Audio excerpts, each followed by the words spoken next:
Good evening, on what is a cool, grey and slightly overcast evening. It is Monday the 26th of June, it's 2023, and it's been a while since I have read anything from the pages of the Complete Griselda, for which I can only apologise, but I'm going to make a start of finishing this book, because I've read so far 17 of the tales from this anthology, and I'm going to get to the 18th tonight. It's a cold reading. I've not read it for quite a while, so there will be full of ums and ahs, but I have read it a couple of times before, so I am familiar with the setting and the story. These are the complete tales of Griselda, ne'er-do-well, thief, and heroine of the stories written by Oliver Dickinson, originally appearing in the pages of White Dwarf back in the late 30s, early 40s, and subsequent appearances in other magazines and publications since. Now, this is the story I'm going to read to you is red hot, and it seems appropriate that it begins in fire season, since it is the 26th of June, just past the summer solstice, and this originally appeared in, let's have a look, Tales of the Reaching Moon, issue number 9 in 1993, so picking this up is 20 years old. So, hope you're sitting comfortably. I've got a nice hot cup of tea.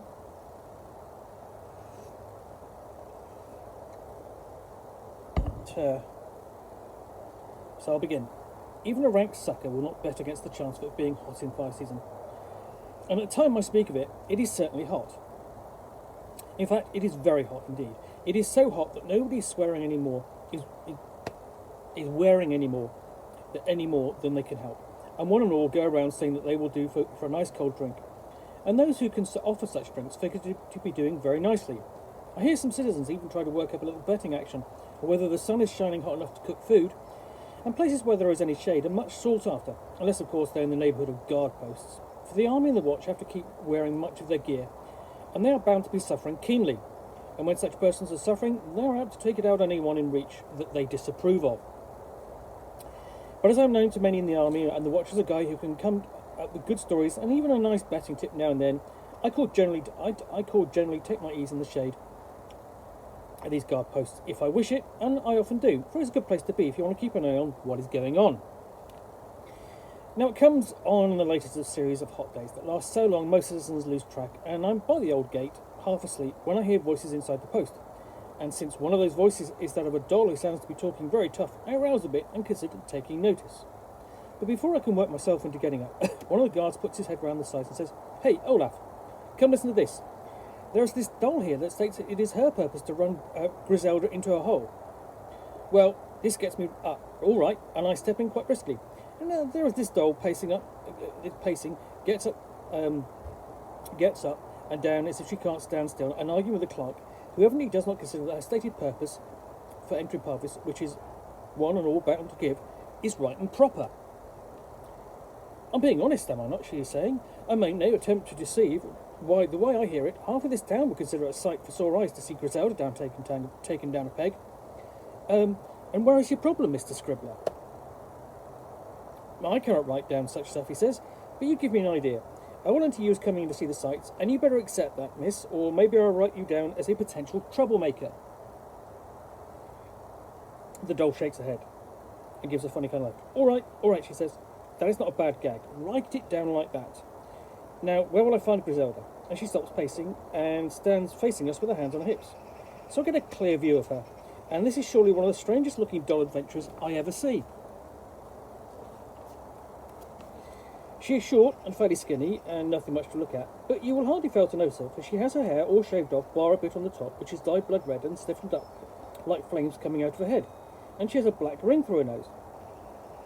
What gear she is wearing is black also, but this is not so much, being mainly a pair of very short breeches and a cover for her top half, which is tight enough to indicate there is very little to cover, in fact, and straps and belts going here and there, with her gear hanging from them.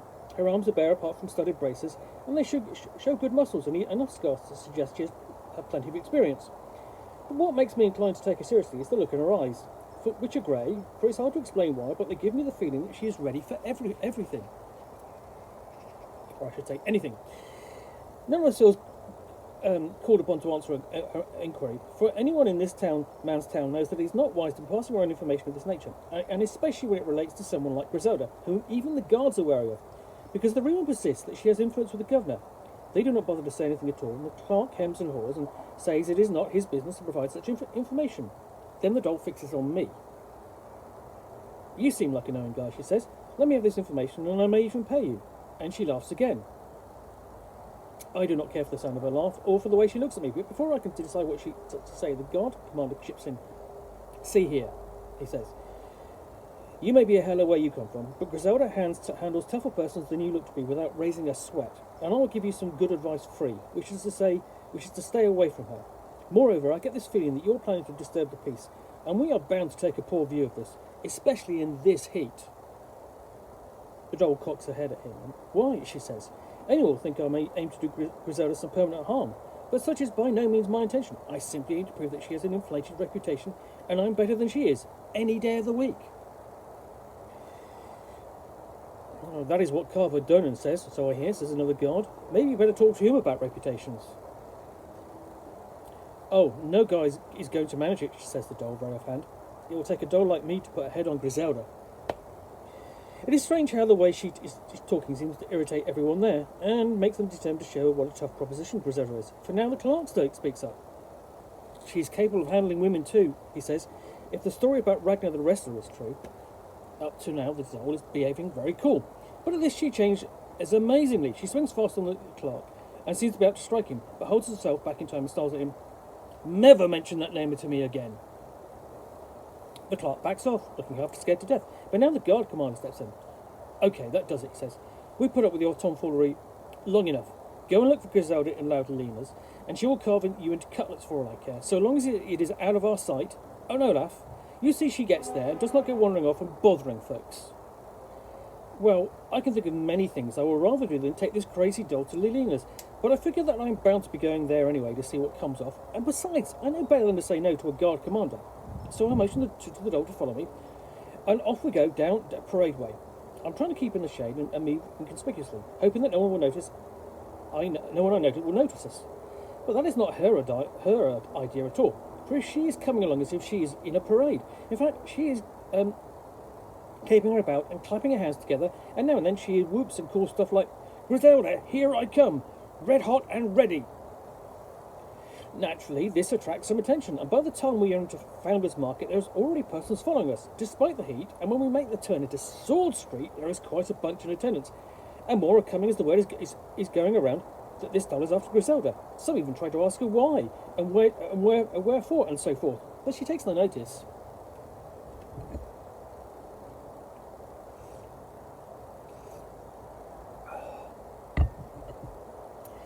When we reach Lena's, the doll looks up at the sign and laughs in a crazy way, and then she jumps up and grabs it as easy as you please and swings on it, which shows she is certainly very limber, but after one swing the sign comes away with her.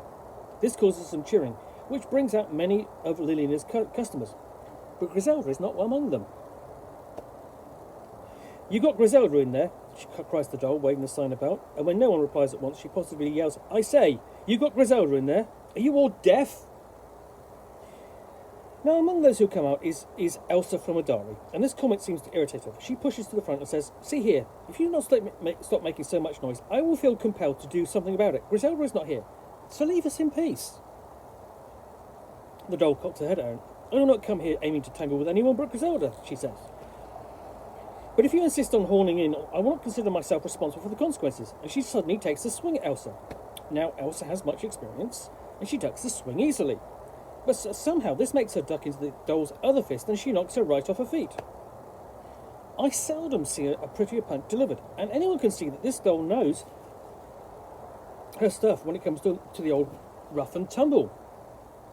One and all step back a bit as Elsa sits up, expecting mayhem to break out, but she does not seem to wish to take the matter further, or even to feel particularly hostile towards the doll. "You pack quite a punch," she says in a surprised tone. And you have a hard chin, says the doll, shaking her hand about. No hard feelings. Some other time I will be ready to give you a proper fight. But now I just wish to keep myself fresh for Griselda. So I see, says Elsa. Well, she may happen by at any time, so why do you not come inside out of this heat, and maybe take something to cut the dust from your throat, like a sensible person? The doll grins and nods yes to this. This seems like a good idea, she says, and in fact, if you can tell me of Griselda, I will set them up. Well, that depends on what you want to know, says Elsa as they go in, and on who wants to know as well. And I realise that in all this time, I do not hear the doll's name. But all she says is, I go by the name of Red Hot, and that is how I feel. Red hot and ready to cut Griselda down to size.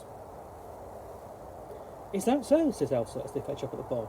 You're not the first to try, you know. And then she catches sight of me and gives me one of her best glares. I'm already backing off when Red Hot notices and turns around.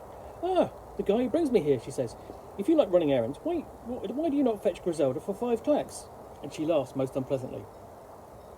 I can see that if I hang around anywhere near her, she may come out with worse, and so I depart from the premises to find some shade nearby that is not fully populated, because I do not wish to miss any more of this than I can help.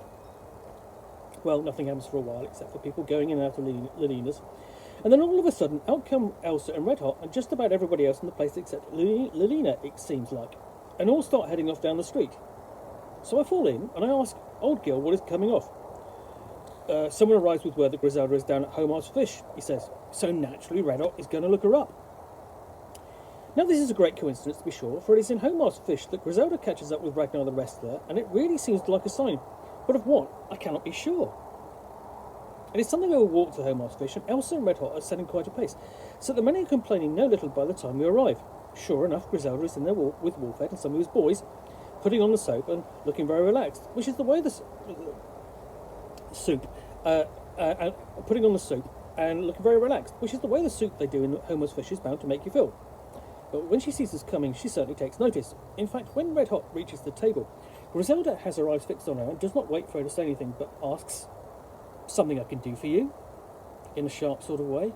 "Why, yes," says Red Hot. "Red Hot is the name I go by, and Red Hot is what I am, to show that I am better than you at anything you care to name." Griselda yawns in her face. "Your name means nothing to me," she says. "Does it have to?" says Red Hot. "Come on, Griselda, show me your best. Back off, and I will name you a faker all over Dragon Pass."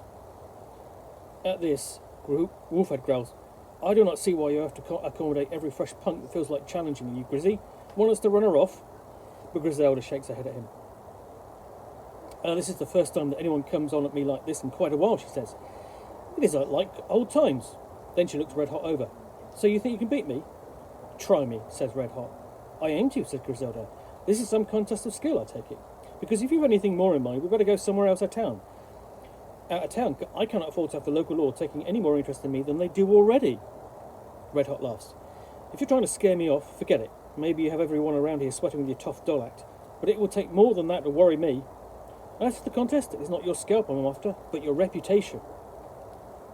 Now, ever since she arrives in Pavis, Griselda is hardly ever addressed like this, and I judge that it's going to getting to her slightly, for her cheeks are redder than usual.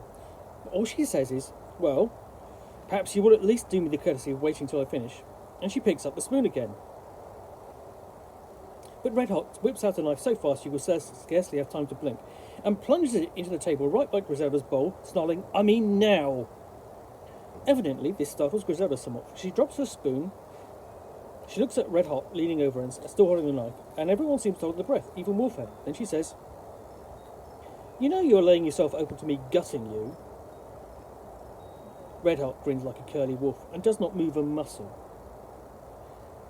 "I can be planting that knife just as easy in your throat, if I wish." Griselda goes on looking for a moment, and then she shakes her head. "You certainly come on strong," she says. "Very well, let us go down to Rowdy Joe Lowe's, where it is most unlikely that we will be interrupted by the watch or other such busybodies." She speaks as if nothing unusual is occurring, but Wolfhead and Croker exchange a look, and so do others. And it seems to me that they're all thinking of what I'm thinking, which is, we just see Griselda back off. "I do not know this place," says Red Hot, "but evidently you do. Can I be sure of getting a fair shake?" Griselda smiles a little, as if she scores a point. "Do not be worried," she says. "You have my word," and off we all go. Rowdy Joe Lowe's is only a step down the way from Homar's Fish, and when we get there the joint is closed, for it's still afternoon, But Rowdy Jolo opens up quickly enough when he's informed that a contest of skill is planned between Griselda and a challenger, and pretty soon some of his regulars like Snakefang must get the word, for they commence showing up. In fact, before long it seems like half the hard cases and tough adventurers in Pavis at present, for such persons are always keen to watch contests of skill and maybe bet on them.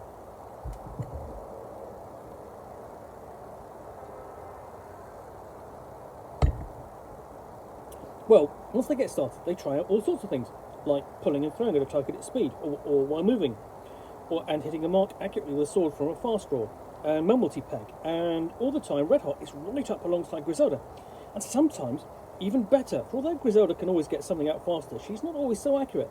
It certainly looks as if Griselda encounters her match in such skills, and she can be observed to be glancing at Red Hot with increasing respect. In fact, Red Hot is suggesting each type of contest, and after all of these, she says, it is time for a tougher contest. Let's take turns in making a real fast hack at each other, which must be parried with a sword without striking back.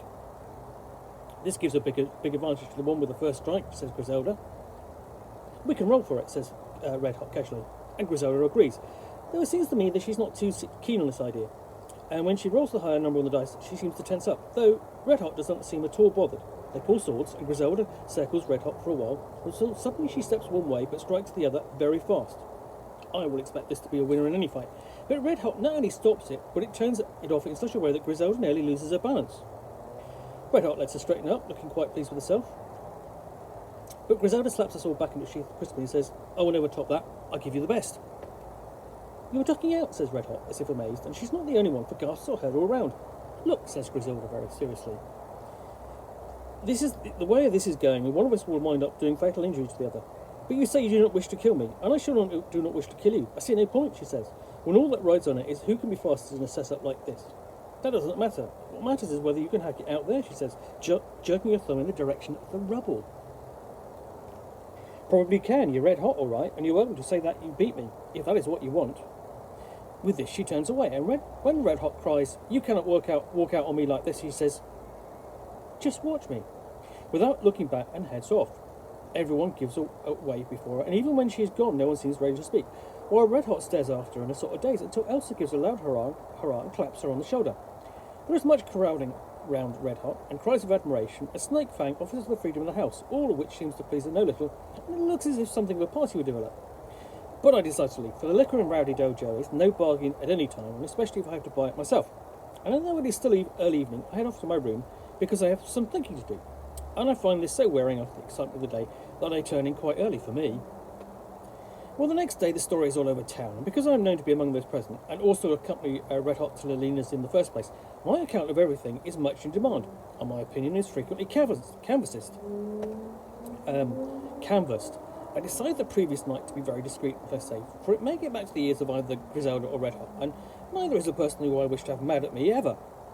So I state that Red Hot is the most striking character and puts up a very fine performance, and also that Griselda does her best, or so it seems to me.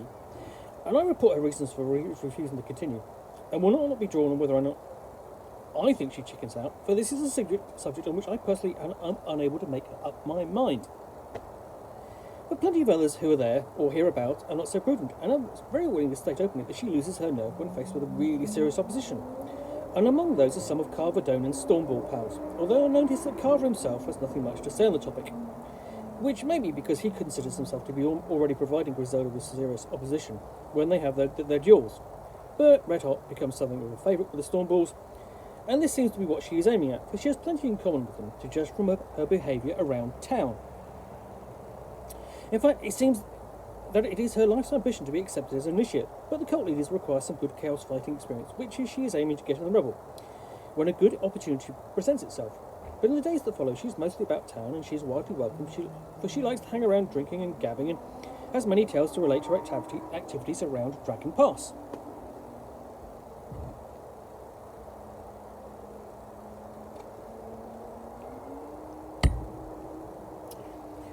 Many say that she is easy to get along with than Griselda, but I cannot see this, for Red Hot is certainly a doll to give plenty of room to, because she behaves in such a manner that no one can tell what she is going to do next. When she takes offence at remarks, which she can do very easily, she will not reply in kind like Griselda, or even belt out those who offend her, like Hanufa, but will maybe throw her drink over them, or trip them up so they fall, or tread on their toes, or do something else unusual. and she will do likewise if all of a sudden she decides that she doesn't like someone's face, or the style of their gear, or the topic of their conversation. And in all such matters, her standards are very exacting. So overall, her behaviour appears quite strange. Indeed, some are heard to describe it as bizarre, but this does not prevent her from being a favourite for many of the customers in loud arenas and other dives. Now, during this time, Griselda is by no means hiding out, but comes and goes quietly as if nothing unusual happens, and no one does to suggest otherwise in her presence. For the first time, some blowhard adventurer claims she must lose her nerve where she can hear it. She calls her on it right away, and asks if you wish to try her out, and the blowhard departs rather hastily. So the matter is not discussed as much as you will expect. And some even get to saying that maybe Griselda has a point at that, and there is no sense in risking life and limb when she already proves that all she needs to prove. Nobody knows what Red Hot thinks, for she does not say, but they perceive that she does not care to have Griselda around much, and makes like she is ignoring her, whereas Griselda takes some interest in what Red Hot is saying or doing. I know this because Griselda will often sit with me, and she will sometimes pass comments to me on Red Hot's behaviour. In fact, we take to discussing Red Hot, for plainly Griselda is finding her as strange as I do. And one morning I find myself describing Red Hot's behaviour when she first arrives in Pavis, which is not a story I tell unless I'm sure that it will not get back to Red Hot. But Griselda displays considerable interest, and she presses for details of everything Red Hot says as I'm going along, and when I'm done she nods her head and says, "Ah," in a way that indicates that she's something which I am not seeing. But she says no more, so I finally ask, "Why do you say 'ah' like that, Griselda?" Griselda grins at me. "Well now," she says, "maybe this is something I ought to keep to myself, for it is nothing but a hunch, but does it never occur to you that Red Hot resembles somebody I had dealings with once?" Now, I am indeed have a feeling when I first see Red Hot that there is something familiar about it, but for all I'm thinking I cannot place it. But when Griselda says this, all at once it is like a torch lights in my brain, for just as I'm about to speak, Griselda reaches over and lays her finger on my lips. "Let us sit on this for one of a while," she says. "It may come in handy." Then both of us are distracted, for there is a commotion at the bar, which is where Red Hot likes to be mostly, and when we turn to look at there she is doing a little dance on and around a guy on the floor, who is evidently does something to displease her. It's quite a comical sight, with her red locks of hair wagging and her thin limbs going this way and that, but of course I know better than to laugh, where she will hear me. But Griselda does not seem to care a cuss about this, for she gives a whoop and claps her hand. "What is this, Red Hot? Some kind of war dance you learn in a primitive land?" she cries. "Is there a tune that goes with it?" At this, Red Hot stops what she is doing and turns round slowly to Griselda, and the whole joint goes quiet. If I am on the receiving end of the look she gives Griselda, I will be packing my bags, but of course Griselda is not scared of looks. She just leans back on the table and smiles at Red Hot in a way that I recognise very well. "See here, Griselda," she says Red Hot, "I do not care for that kind of talk. Remember, I make no attempt to push my advantage over you, so you be grateful and do not provoke me." "Oh, I'm grateful, all right," says Griselda. "I have many a good laugh out of you, which I will not get if we force our contest to a conclusion." Now Red Hot fires right up. "Then maybe we better push it to a conclusion now," she snarls. "Right," says Griselda lightly. "You want to set some time way ahead so the gang can get some bets down?" Evidently, Red Hot is not expecting Griselda to take her up like this. For a moment she seems startled, but then she snaps, "Okay, but it's your funeral. This time I will not be holding back anything. But let's make it an hour or so of sundown at the fighting place outside town." "You mean you're holding back before?" says Griselda. "Tut, tut. That is not my impression. Anyhow, I'll see you there. Come on, Olaf." And she marches out, with me hurrying after her. We are barely outside when I can see that Griselda is trying hard not to laugh. "I have a puzzled for sure," she says, grinning sidelong at me. She cannot think what I'm up to. "Now, why I call you out is because I want you to lay money on me, for I am known to be betting much on myself. If I am known to be betting much on myself, some people will smell a rat and the odds will shorten." "You think you can take her?" I ask, feeling doubt in my own mind, because after all, I see Red Hot wrong-foot her very slickly. "I'm betting on it," says Griselda. "Here, take this." And she hands over her money pouch.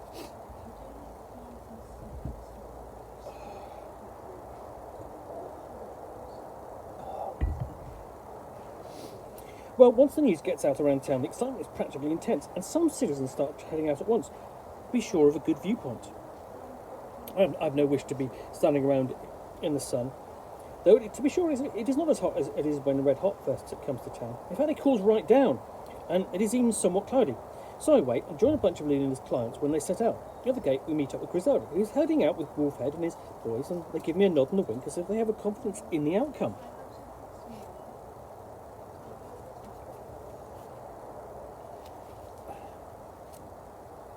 When we get there, the crowd is almost as big as for Griselda's duels with Carvadonan. There are no trolls and a few high shots from the Colts. It will be a sword duel, pure and simple, without magic of any kind. Griselda is all armoured up, but Red Hot is wearing very little protection, though plainly this is worrying some of her backers. This has some effect on the odds, but I still get 8 to 5 for the dough that Griselda gives me, and after much thought I put some on too. But I think to myself that I see Griselda come through tougher opposition before. Red Hot says she wishes to fight until one goes down, and Griselda says she will accept this. As long as that ends it, and there is no hitting at the one on the ground. Red Hot sneers a little, and one of her Stormball backers yells that it will make no difference, for Red Hot will not need more than one blow. But this does not seem to bother Griselda. When both state they are ready, a Stormball gives the word, and off they go.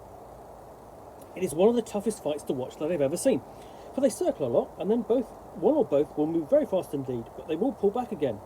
And it is only the sight of blood here and there that shows that any hit lands. It is without doubt a contest of skill and science, as I can tell from the appreciative murmurs and comments by those who look to be connoisseurs of swordplay. But for us ordinary folks, it is a mite dull. Griselda does not try the trick she uses before, obviously, but otherwise she's doing all right. It seems very cool. And those who take bets against her are not looking too happy. But their own Red Hot seems to be aiming to live up to her name, for her face is getting red and she's beginning to yell now and then, and even calling Griselda names.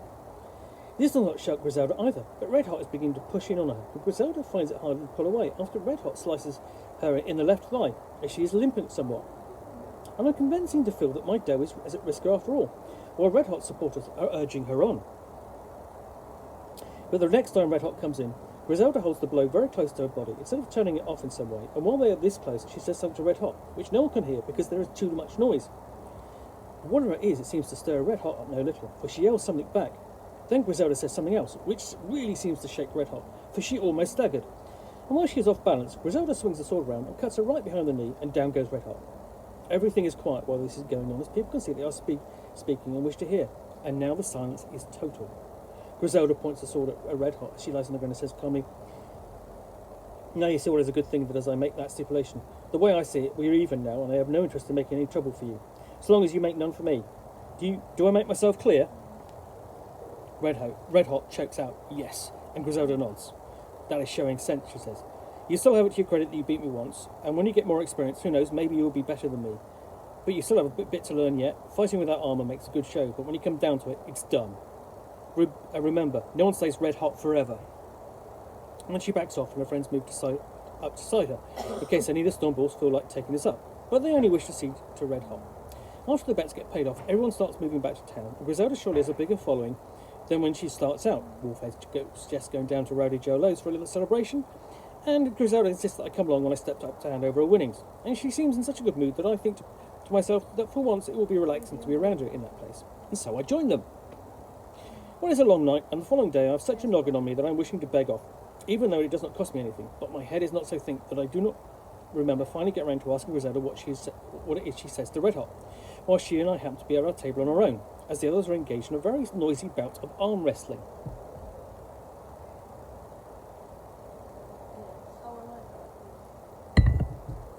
"Oh, that," she said, grinning. "Remember what we were speaking of when this blows up? Well, I say it may come in handy, and I'm right.